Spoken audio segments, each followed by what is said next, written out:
When you make the switch to refereeing OSR games, how you manage traps and secret doors needs to change. If you were previously playing a crunchy game, like Pathfinder or perhaps 5th edition, players would just say, I want to make a wisdom roll, or I want to make a perception check, and that would be it. But in the OSR, we rely on player skill. So how do you do that? Today, I'm going to share some simple tips, some adjustments I make when describing corridors or rooms that give players a chance to show off their skills.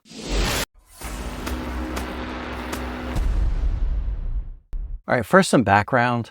I assume we're dungeon crawling. And a dungeon crawl, like an OSR style dungeon crawl, means that the dungeon probably has 20 or 30 rooms. There's going to be a lot of corridors connecting place to place, and the dungeon becomes the story. If the players are investigating an old ruined temple, they're going to uncover the story of the temple, who these cultists were, what evil deity or what foul deeds were performed here, only as they encounter a lot of different rooms in the place and piece together whatever the story of the temple was. So players need to be able to move around and explore and cover a lot of ground. And that means you don't want them pixel hunting. What I mean by that is when the players are in a corridor and they're like, okay, we're going to tap the square in front of us with the 5 or 10 foot pole, look at the walls, look at the ceiling, it seems safe. Okay, we'll step forward and we'll do the same thing again and again. It's not really fun for the referee. It's not necessarily fun for the players. It's usually a reaction to having been hit by some kind of gotcha trap at some point. And so I like to establish some kind of a social contract with the players early in the dungeon that says, listen, I'm not going to spring gotcha traps out of the blue on the party without any kind of warning or clues or telegraphing. And in return, you don't have to feel obligated to pedantically search every single square of every single corridor in the dungeon. So initially, that's the background. I'll give you an example of what I mean. Let's start with a room. Imagine the players, they enter this chamber. There's one of those wormy things on the ceiling with all the tentacles coming out of its mouth, a carrion crawler. And they battle the carrion crawler, and now the fight's over, and they're looking around with the torch. What do we see in the room? I might say, okay, there's wispy cobwebs on the walls and some flutter in the breeze over there in the corner.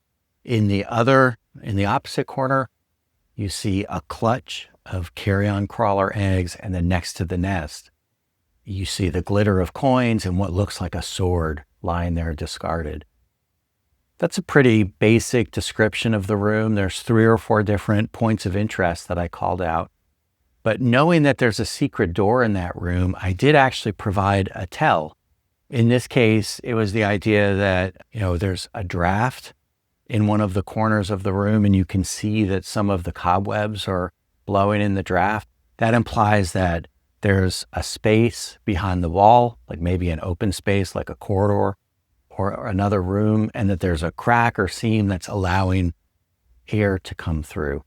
That might seem really obvious to me as a referee, but the reality is players miss those kind of hints or tells all the time. But it gives them an opportunity, if they're actively listening, they're piecing things together, to say, okay, I think I want to go check out that corner and find out why there's a breeze. So for secret doors, here's a list of common tells I might use. Feel free to steal or borrow.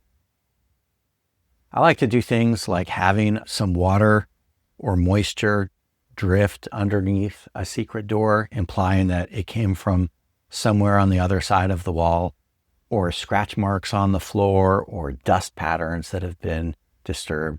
And we already did the cobweb example, which kind of points to a draft or breeze. Again, these are really simple things that you just innocuously work into your room description. See if anyone picks up on them. Corridors are another story. So typically during dungeon crawling, you'll describe what the corridors are like in this dungeon level right up front when the players first descend stairs and they start walking through the hallways. You don't necessarily bring that up again and again and again.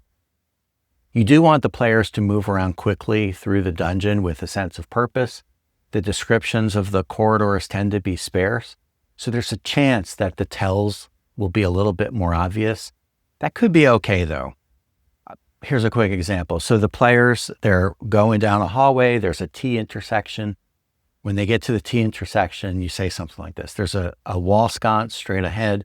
To the left, the hallway goes X. Maybe you hear the sound of hammering in the distance. To the right, the hallway is dark and empty. What do you guys want to do? Now, the tell in this case was the fact that there is a secret door straight ahead. I've said that there's a wall sconce on the passageway. I'm thinking to myself, if the players monkey with the wall sconce that's going to open the secret door, that might not even register with them, or an astute player might say, well, is the presence of a wall sconce unusual? Are there lots of them in this dungeon? And now you get to the point where the players are engaging a little bit with the narrative and they have a chance to realize that, oh wait, this really leads to a secret door. And the reason I think it's okay if the corridor tells are a little bit more obvious is ultimately when we're putting secret stuff in our dungeons, it's usually because there's interesting stuff on the other side of that secret door. So we actually really do want players to find those secret doors and go engage with the interesting stuff, but they still have to earn it. So you don't want to put a neon sign saying secret door is here, but you do want to give them an opportunity where if they're active listening, they're paying attention, and they're thinking on their feet, they're going to find the secret stuff. Now,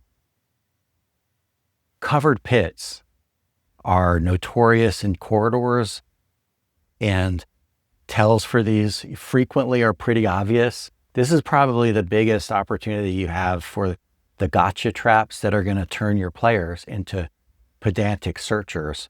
And I always find with traps, the interesting thing isn't springing a random trap on unsuspecting players. It's, do they figure out it's a trap, and then how do they tinker with it and try to figure out how to deactivate the trap? So with pit traps, I like to use the clean spot one. I always imagine that lots of debris and stuff's falling into the dungeon. So dungeon corridors are crunchy. There's always things underfoot. But if there's a pit trap that's always opening up, it's dropping debris down into the pit. And so it ends up being kind of a clean spot. Other things include pressure pads or a depressed or raised area. Now, corridor traps, this really requires you to take a hard look at the trap and kind of think yourself, okay, what kind of telegraphing would be here? Because there's just so many different varieties. I always like, if it's blade traps or something siding or a pendulum, to have blood spots on the wall or dismembered body parts like severed hands, something that indicates like, uh-oh, something bad happened here. But if it's a fire nozzle trap, there could be scorch marks on the hallway or on the floor.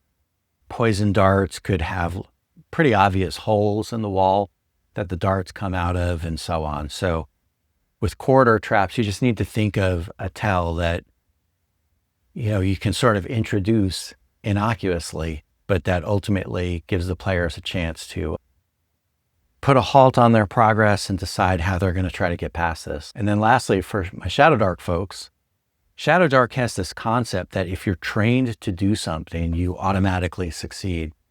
So if the players identify a trap, and then maybe it's the thief, because thieves are trained at finding and removing traps, the thief is the one that says, okay, I'm going to go forward and disable this trap. I still want to hear from the thief, well, what exactly do you do? Are you plugging all the dart holes with a piece of rag?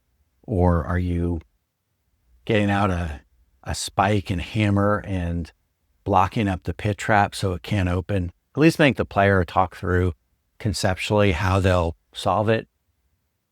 And then, like it says here, most of the time, you're going to just let them succeed automatically. I do like that because, if I'm being honest, those BX thieves have really, really low chances of succeeding at removing traps in Moldvay Basic and Old School Essentials and games like that. So it's nice to be able to have competent thieves. The ShadowDark guidance is only use stat checks if there's time pressure or if failure leads to some kind of critical or deadly result. And to be fair, a lot of times disarming a trap might actually trigger it. So you have to think, what is the player saying they're going to do to try to disable the trap? And what's the likelihood that they're putting themselves in harm's way so that if they didn't succeed, the trap would actually go off? In which case, it seems fair to set a difficulty class and go ahead and make them roll. All right, this was a simple one today, fast and easy. Let me know if you think this advice is helpful, and I'll see you guys next time.